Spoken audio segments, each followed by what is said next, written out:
Y ahí, en la esquina de Güemes y Pellegrini, la esquina de Inesita Güemes y Lucho Pellegrini, suena música cubana. Pero antes de ir a la noticia internacional de la semana, arranquemos por la gran noticia nacional. Es deportiva, se simboliza con este artículo llamado Raqueta. Ganamos la Davis, gran desempeño sobre todo del Potro. Pero una señal, un mensaje de esto, si podemos sacar un mensaje para todos, para cada uno en su actividad, orientándolo más a lo deportivo, para la propia selección de fútbol, equipo, solidaridad, perfil bajo, humildad, colaboración, conducción clara, objetivos. Vale para tantas actividades, vale para pensar un país, vale para pensar un equipo de fútbol, vale para pensar un programa de televisión, una empresa. Creo que el éxito deportivo de esta vez, que como en la película, con que la pelota quedara en la red y cayera en algún momento para el otro lado, el resultado podía haber sido totalmente distinto, pero si sacamos conclusiones de las derrotas también saquemos conclusiones de las victorias. La noticia internacional, la noticia mundial de la semana la dio Raúl Castro. Con profundo dolor comparezco para informar a nuestro pueblo, a los amigos de nuestra América y del mundo, que hoy, 25 de noviembre del 2016, a las 10:29 horas de la noche, falleció el comandante en jefe de la Revolución Cubana, Fidel Castro Ruz. En cumplimiento de la voluntad expresa del compañero Fidel, sus restos serán cremados. Falleció Fidel Castro, falleció una época, tal vez terminó de fallecer y terminó de desaparecer en la figura de este hombre que llegó al poder en una revolución en el año 1959, terminó de terminar y de desaparecer el siglo XX, con todo lo que eso significa, un siglo de guerras, de descubrimientos, de sufrimientos, de revoluciones, de guerra fría y de competencias y zancadillas por abajo de la mesa y por la espalda. Se ha armado de nuevo, porque viene de ganar también Donald Trump en los Estados Unidos y las sociedades tienden ahora a dividirse, a polarizarse casi absolutamente por todo. Se ha armado, este es el programa de la grieta, se ha armado una nueva grieta, o se ha reforzado la que ya estaba, con el tema Cuba y el tema Fidel Castro. Se han polarizado las posiciones en el dictador o el héroe. Yo creo que propongo, por lo menos para conversar, que el tema no se tome ni de un lado ni del otro, no se tome con ojos cubanos desde La Habana, ni con ojos cubanos desde Miami, sino que se lo tome con ojos argentinos. Hay testimonios de autoritarismo fuerte en Cuba, hay fuertes testimonios de persecución política en Cuba, hay relatos de fusilamientos en Cuba. No podríamos decir que un país del cual se han ido, las cifras son interesadas, pero van desde 1.200.000 a casi 3 millones de cubanos, con 11 millones de cubanos la población estable en la isla, un país donde se han ido tanta cantidad de gente, nadie podrá decir que está bien. Pero después hay otras informaciones y otras cifras, son de organismos oficiales, supranacionales. La UNESCO dice que son los mejores indicadores de salud de América Latina y el Caribe. La UNICEF dice que son los mejores indicadores de mortalidad infantil, de baja mortalidad infantil de América Latina y el Caribe. La FAO dice que son los niveles de más baja subalimentación de toda la región centroamericana. La inversión en seguridad es la más alta y efectiva del continente, con una derivación de un Estado policíaco. Entonces yo diría que miremos la época, miremos el tiempo, miremos a Trump en Estados Unidos y miremos a la Cuba ya sin Fidel, con ojos argentinos para ver en todas estas contradicciones cuál sería el modelo argentino y qué se podría estudiar para utilizar en provecho propio y que se podría estudiar para negar y no repetir nunca más, porque la historia del autoritarismo en América Latina la hemos vivido, la hemos sufrido de alguna manera todos. De aquella revolución encantadora del 59 a este factor polémico que es Cuba en esta América que trata de meterse en un nuevo tiempo que poca gente está pensando. Tal vez ahí esté la manera argentina, la manera nuestra de mirar las cosas sin excesivos apasionamientos, sin fanatismos ridículos y sin usar todo, absolutamente todo lo que pasa para pelearnos, confrontar y dividirnos ficticiamente. En algunas cosas nos dividiremos genuinamente. Está Beatriz Arlos, del otro lado de la grieta me quedó Beatriz. Mira, a Beatriz Arlos todos la conocen, es una de las intelectuales, yo diría que la intelectual más independiente que conozco en la Argentina. La quisieron decir kirchnerista, le quisieron decir antikirchnerista, y ahí estuvo Beatriz Arlos defendiéndose como gato panza arriba para explicar que lo que ella quería buscar era un pensamiento creativo de la época que nos tocó vivir. ¿Cómo estás, Beatriz? ¿Cómo te va, Eddie? Bien. ¿Qué opinás de lo que decía yo de Cuba y la manera de mirar el ejemplo cubano?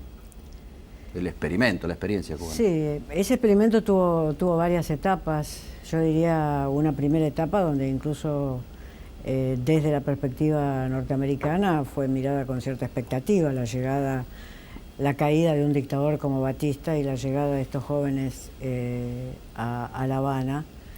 Y luego le tocó caer en el escenario de la Guerra Fría. Quizás las cosas hubieran sido diferentes si Cuba no hubiera sido Cuba, la Cuba fidelista, la Cuba castrista, en el escenario de la Guerra Fría, donde el mundo quedaba absolutamente dividido. Cuando hablamos de grieta, hablemos de grieta en serio. La guerra esa era una grieta en serio. Ahí se estuvieron por apretar los botones que ahora están en el maletín que tiene Trump, que va a tener Trump sobre su escritorio. Se estuvieron por apretar esos botones. Con la invasión a Bahía de Cochinos de los norteamericanos, los rusos estuvieron por tener la Unión Soviética estuvo por tener esa reacción. O sea, era otro mundo, era el mundo de la Guerra Fría. Eso es un dato que hay que tener en cuenta. El segundo dato es que el bloqueo norteamericano a Cuba arrojó de alguna manera a Cuba dentro de la órbita soviética. No tenía otra solución en ese mundo que no era multipolar como fue el mundo que conocimos hasta hoy. No sé, a partir de ahora. A recostarse económicamente sobre la vieja Unión Soviética y a encerrarse en la construcción de un poder político en sí mismo. En efecto. Y entonces ahí está el tercer dato que yo mencionaría. El siglo XX demostró que no se pudo construir ninguna sociedad más igualitaria respetando ciertos principios democráticos, excepto en los experimentos socialdemócratas que vemos en Escandinavia, que vemos del norte frío de Europa. Sí, y en algún otro lugar, digamos. Pero... Beatriz, falta renovar el pensamiento. O sea, el siglo XX fue un siglo de las ideas, y la guerra de las ideas, y la guerra de los proyectos, y la guerra de dos mundos. Entramos al siglo XXI, no sé cuándo terminaremos de entrar definitivamente, pero la política ha abandonado las ideas y ha tomado la lógica de la televisión, la lógica de los medios. ¿Quién está pensando este mundo nuevo? ¿Nos quedamos absortos después de la caída del muro de Berlín, que vamos a cumplir 30 años en cualquier momento? ¿Nos quedamos absortos ante la revolución tecnológica? Yo creo que muchos han pensado este mundo que vendría. A mí, por ejemplo, el asombro que causa la victoria de Trump en Estados Unidos me parece que es no pensar lo que se dijo durante 30 años. ¿Qué se dijo en los últimos 30 años? Hasta hoy, ¿qué se dice? Crisis de los partidos políticos y crisis de la representación política. Por lo tanto, un hombre venido de afuera, millonario, como es el caso de Trump y como es el caso en general de la gente que llega de afuera de la política, un hombre venido de afuera que se hace cargo, él no, pero su discurso representa de algún modo aquello que había entrado en crisis de representación. Esto hace 30 años que se viene diciendo. No puede ser que no lo escribamos hoy. Esto por un lado. Por otro lado, una separación quizás, y esto tiene que ver con los medios de comunicación, una separación quizás muy fuerte entre élites de capas medias y capas medias, capas medias bajas y trabajadores. Esto se ve muy claro en la votación norteamericana. lo que se llama el cinturón del óxido que votó masivamente por Trump. Ahora, son aquellos que descubrieron, y te digo esto como última cosa, son aquellos que descubrieron que la vieja promesa americana, que es el cielo es tu límite, ponía el cielo muy cerca de la cabeza. Ya no había un cielo arriba hacia el cual una familia podía pensar que iba a crecer y sus hijos y sus nietos, etc. Ponía el cielo muy cerca de la cabeza. Es bueno pensar esas cosas porque yo te sumaría un elemento, que es la invasión, la amenaza de los pobres, la amenaza de los otros que se vienen a quedar con mi trabajo. Y yo pensaba en esta deuda del siglo XX y que la muerte de Fidel un poco creo que nos debería llevar a pensar. Va a ser 30 años en cualquier momento de que cayó el muro de Berlín. Occidente vive bajo un solo sistema. China es un país conducido por un partido comunista, pero abiertísima totalmente al capitalismo. Y el capitalismo que no solo no resolvió sus problemas, sino que desde el punto de vista social hasta que se complicaron mucho. Se complicaron en algunos lugares y en otros no, porque hay países que tienen baja desocupación, que es el caso de Estados Unidos. Estados Unidos no tiene alta desocupación, es decir, el fantasma del otro que viene a robar trabajo es fantasma realmente, porque Estados Unidos, en realidad los inmigrantes vienen a tomar trabajos que no son los tomados por los americanos blancos o los americanos negros que han ido ascendiendo socialmente. O sea que ahí no es la desocupación la que provoca. Primer rasgo. Segundo rasgo, la gente se mueve donde hay trabajo y donde hay comida. Esto es inevitable. Y además, si uno mira el mundo a lo largo de los siglos, va a ver que las grandes migraciones son de gente que se mueve para evitar el hambre y para encontrar algún tipo de recurso que le permita comer todos los días. O sea que esto es inevitable. En un mundo desigual, en un mundo injusto, esas migraciones son completamente inevitables. A ello se agrega tanto vos como yo, poniendo los pies en el barro argentino, venimos de formarnos y crecer y madurar y hacernos adultos en un país con bajos indicadores de pobreza y estamos en un tercio de la población bajo la línea de pobreza desde el punto de vista del ingreso, que si midiéramos otros estándares tal vez ese número, o sea, nunca sería menor a un tercio, pero tal vez sería mayor. Sin duda, los argentinos nos criamos, gente como vos o como yo, aunque tenemos una diferencia de edad notable. No, para nada. Crecimos con la idea de que la Argentina era un país de pleno empleo, es decir, 7% de desocupación, 8% de desocupación, que es la gente que emigraba de un trabajo a otro. Teníamos nuestro propio cielo alto. Efectivamente, y una experiencia de ascenso que ocupa gran parte del siglo XX, claramente hasta la década del 60-70. Eso terminó y terminó no por las migraciones exteriores, sino terminó afectando a los argentinos. En Argentina hay 4 o 5% de extranjeros, o sea que el 30% de pobres, el 26% de pobres, considerando que todos los argentinos, todos los extranjeros lo fueran, el 26% de pobres son argentinos, son compatriotas nuestros. Terminó un sistema de sindicalización que tendía a representar más a la masa de los trabajadores. Hoy, en realidad, los sindicatos representan a los trabajadores que están muy encuadrados y, en general, que tienen mejores sueldos. Terminó una escuela eficaz. Ayer lo sacó La Nación, los resultados de un examen al cual acudieron chicos argentinos de la primaria y de la secundaria. La Argentina, entre 50 y pico de países, la Argentina ocupa el lugar 47 o 48, de abajo. No es nuestro modelo ni psicológico de país. No, nosotros nos creíamos un país de pleno empleo, nos creíamos... Capaces de educar a todo el mundo. Efectivamente. Y además así nos veían. No solamente nosotros nos lo creíamos, sino que los sindicatos argentinos eran envidiados desde otros países, la educación argentina también. Hoy es una educación en crisis, superada por la chilena en muchos aspectos, superada por la uruguaya en otros, y es como si nadie se hiciera cargo del asunto. Ayer una nota de La Nación decía, bueno, Bullrich fue ministro de Educación de la Ciudad de Buenos Aires 8 años y los resultados de la Ciudad de Buenos Aires son pésimos en escuelas, en este examen, son pésimos en escuelas públicas y privadas. Y decía esta nota, con todo criterio, que 8 años es un plazo suficiente para cambiar un sistema educativo. Es tiempo. Es tiempo. Beatriz Arlo, todos la conocen, pensando la Argentina en este mundo donde ganó Trump por un lado, murió Fidel por el otro, y acá estamos, tratando de ver y de encontrar una nueva salida, de no perder las esperanzas, pero tampoco dejar de ver la realidad, ni de tratar de hacerlo sin fanatismos, con apertura, democráticamente y sobre todo con inteligencia. Gracias, Beatriz. Gracias a vos, Eddie. Ya volvemos.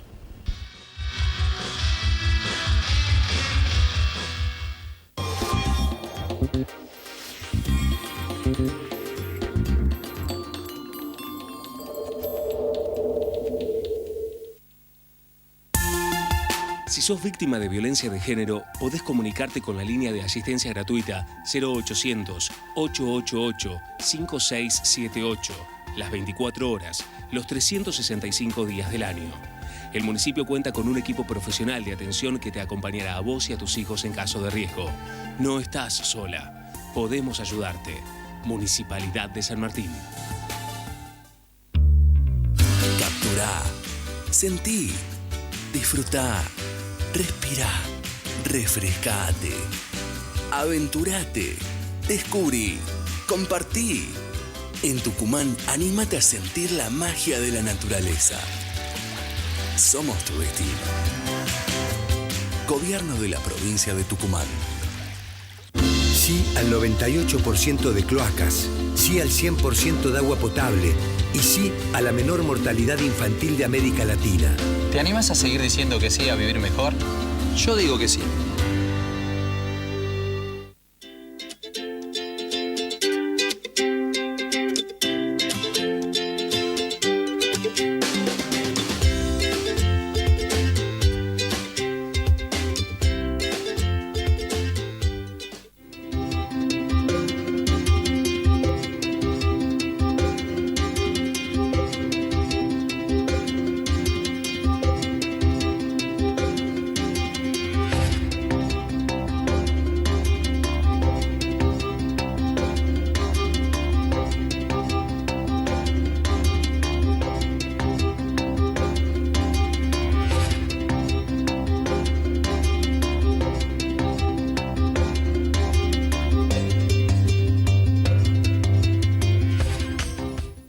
Alcanza tu sueño. Anímate a emprender. Entra en buenosaires.gov.ar/emprendedores. Buenos Aires Ciudad. Vamos, Buenos Aires. En Provincia Seguros, nuestro compromiso es con vos, porque te brindamos la tranquilidad de tener todo asegurado para que solo pienses en desarrollar tus proyectos tal como lo soñás. Llama al 0810-222-2444. Consulta con tu asesor de seguros o en nuestras sucursales. Provincia Seguros, una empresa del Grupo Provincia. Queremos estar con vos. Proyectemos juntos. Macro, tu banco cerca siempre. Mi corazón con el Kini late más. Dale, prendete. Vos también hacete fanático al ritmo del Kini 6 y vení a festejar todas las semanas.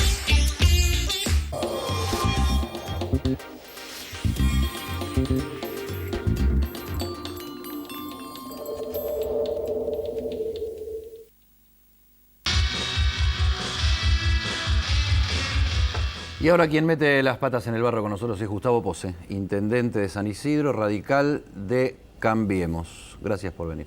Buenas noches. Cumple un año el gobierno. 2 buenas y 2 malas. Paz social, seguridad jurídica e instituciones, y la dificultad, bueno, estamos empujando todos los argentinos para que la economía vuelva a arrancar. Ahí está la realidad de hoy respecto a la dificultad, ¿no? Que la economía vuelva a arrancar. San Isidro tiene 2 realidades, siempre se habla de eso, hay una especie de muro en San Isidro. Del lado de la situación social más complicada, ¿qué es lo que se está viendo? Las 2 realidades no son las 2 realidades es así, no es la de la extrema riqueza y la extrema pobreza. La extrema pobreza que sí, una realidad es la extrema pobreza con la extrema riqueza, y la otra es el mundo feliz ese que intentamos sostener, que es 85% de sectores medios y obreros. Todos sufren.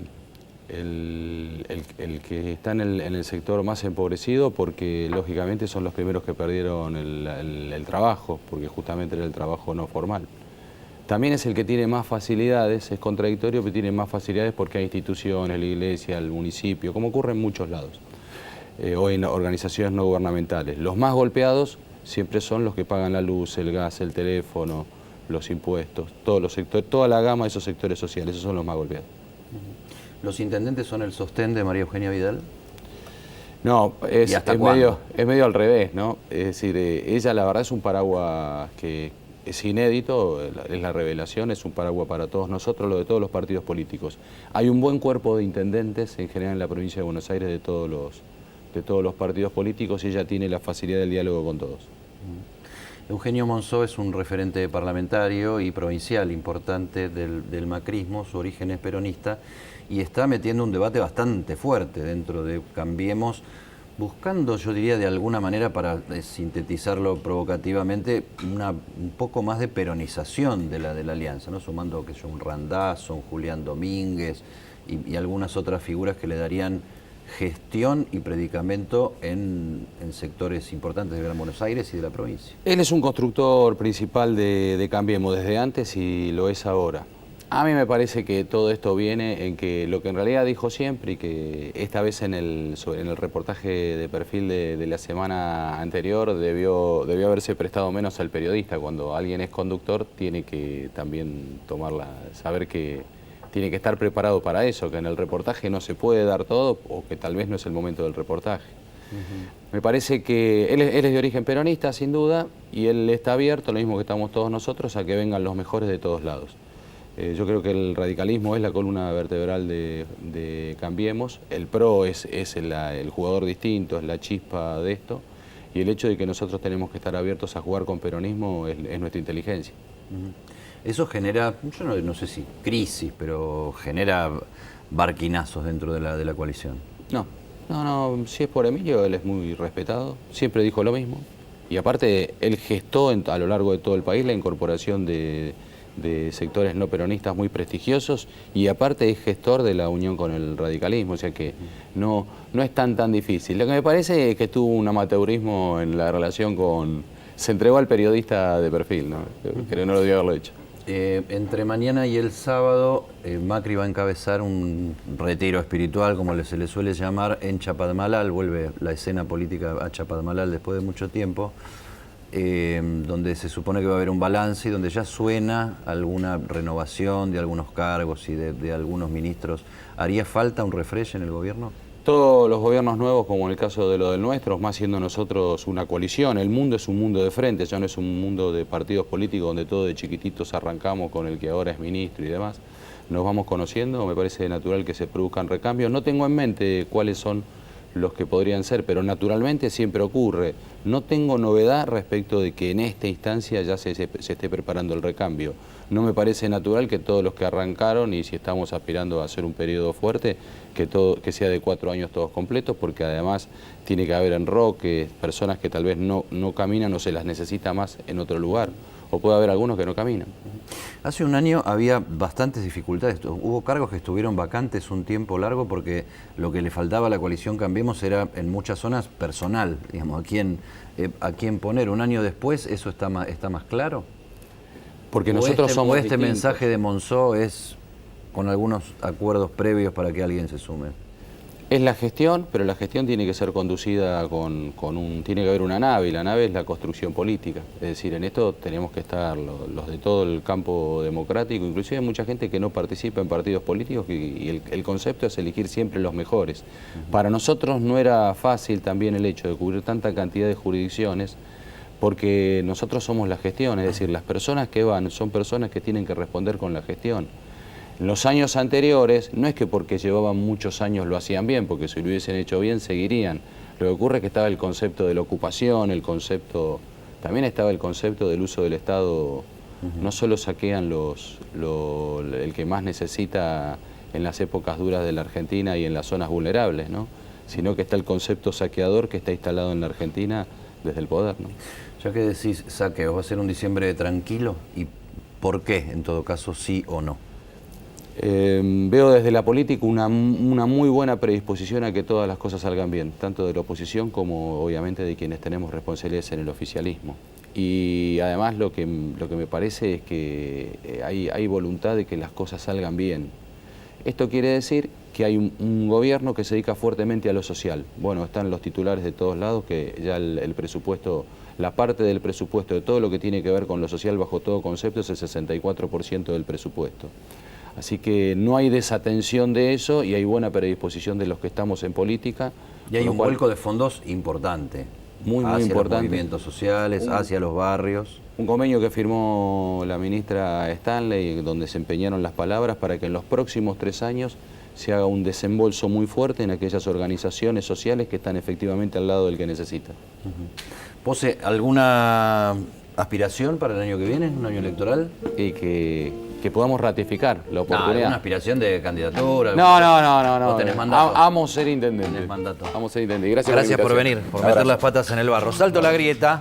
Me voy a saludar a los músicos más lindos de la esquina de Güemes y Pellegrini, por supuesto. Y acá está Jorge Lepera. Jor. Hoy no hay mucho humor. No hay mucho humor. La pelota no se mancha, pero llora. Terrible, dramático el accidente aéreo de Medellín. La pelota no se mancha, pero llora.